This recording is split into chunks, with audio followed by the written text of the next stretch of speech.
ওম শান্তি। আজকে আমরা রাজযোগ মেডিটেশনের সপ্তম দিনে আলোচনা করব সৃষ্টিরূপী কল্পতরু বিপরীতমুখী ও তার বীজ পরমাত্মা। ভগবান এই সৃষ্টিরূপী বৃক্ষের তুলনা একটি উল্টো বৃক্ষের রূপে দেখিয়েছেন, কারণ অন্য বৃক্ষের বীজ মাটিতে বপন করা হয় এবং গাছ ওপরের দিকে বেড়ে উঠতে থাকে, কিন্তু মনুষ্য সৃষ্টিরূপী বৃক্ষের যে অবিনাশী ও চেতন বীজরূপ পরমপিতা পরমাত্মা শিব, তিনি স্বয়ং পরমধাম ব্রহ্মলোকে বাস করেন।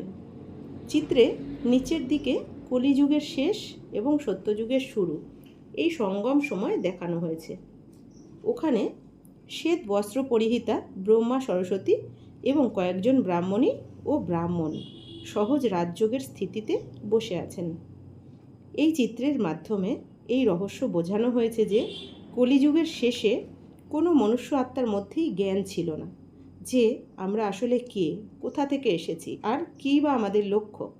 অর্থাৎ অজ্ঞান অন্ধকারে সৃষ্টির বীজরূপ কল্যাণকারী জ্ঞান সাগর পরমপিতা পরমাত্মা শিব নতুন সৃষ্টি রচনার উদ্দেশ্যে প্রজাপিতা ব্রহ্মার শরীরে অবতরণ হয়েছেন।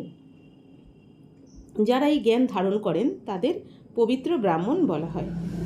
এই ছোট যুগকে পুরুষোত্তম যুগ অথবা গীতা যুগ বলা হয়। এই যুগে পরমপিতা পরমাত্মা রাজযোগ শিখিয়ে সৃষ্টিরূপী কল্পবৃক্ষের রচনা করেন, যা আদি সনাতন, অর্থাৎ এই সৃষ্টিতে পরমাত্মার আদি সন্তানরা দেবী দেবতা ধর্মরূপে চলতে থাকে 2500 বছর পর্যন্ত। বৃক্ষের চিত্রে দেখানো হয়েছে বৃক্ষের কাণ্ড অবধি সত্য ও ত্রেতা, তারপর দাপর থেকে শাখা প্রশাখা দ্বারা কিভাবে নানা ধর্ম স্থাপনা হয়েছে সেটা দেখানো হয়েছে। দাপরে দৈবীগুণ হারিয়ে ফেলার কারণে দেবী দেবতা সম্প্রদায়ের পরিবর্তে হিন্দুস্তানবাসী হওয়ার জন্য দেবতারা নিজেদেরকে হিন্দু বলতে শুরু করেছে। 2500 বছর আগে একদিকে হিন্দুদের ভক্তি শুরু হয় আর একদিকে ইসলাম ধর্মের স্থাপনা হয় ইব্রাহিম দ্বারা। তার ঠিক 250 বছর পর বৌদ্ধ ধর্মের স্থাপনা হয় গৌতম বুদ্ধের দ্বারা। এর 250 বছর পর, অর্থাৎ আজ থেকে 2000 বছর পূর্বে খ্রিস্টান ধর্মের স্থাপনা হয়। খ্রিস্টান ধর্মের 500 বছর পর সন্ন্যাস ধর্মের স্থাপনা হয় শঙ্করাচার্যের দ্বারা। এরও বেশ কিছুদিন পরে মুসলিম ধর্মের স্থাপনা হয় হজরত মোহাম্মদ দ্বারা। এরপর শিখ ধর্মের স্থাপনা গুরু নানক দ্বারা হয়। তারপরে নানা মঠ, পন্থ, সমাজ সংস্থা গড়ে ওঠে নানা জায়গায়। এসব নানা ছোট ছোট শাখা প্রশাখা দ্বারা দেখানো হয়েছে এই বৃক্ষে। এইভাবে পুরো বৃক্ষ সম্পূর্ণ হয়ে যায় প্রতি 5000 বছরে, একটি কল্পে। এই জন্য এই বৃক্ষের নাম কল্পবৃক্ষ। যখন একটি কল্প সম্পূর্ণ হয় তখন এত ধর্মের আর এত মতের কারণে ধর্মের অতি গ্লানি শুরু হয়।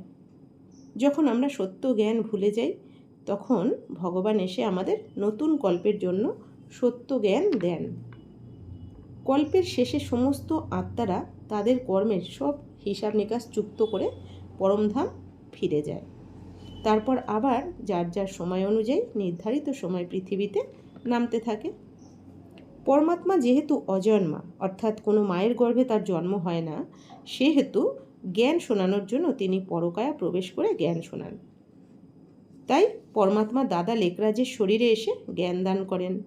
এই দাদার রথই হল ভাগ্যশালী রথ। শিব বাবা এনার মুখ কমল দ্বারা জ্ঞান প্রদান করেন এবং এনার কর্তব্যবাচক নাম রাখেন প্রজাপিতা ব্রহ্মা। 1936 থেকে 1969 পর্যন্ত এনার মুখ দ্বারা পরমাত্মা জ্ঞান দান করেন। তাই আমরা সমস্ত আত্মারা ব্রহ্মার মুখ বংশাবলী সন্তান।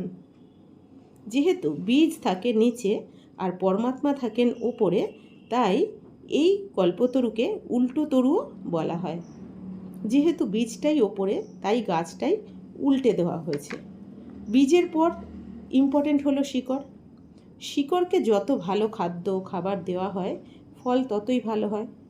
আর এই গাছের শিকড়ে দেখানো হয়েছে সঙ্গম যুগকে।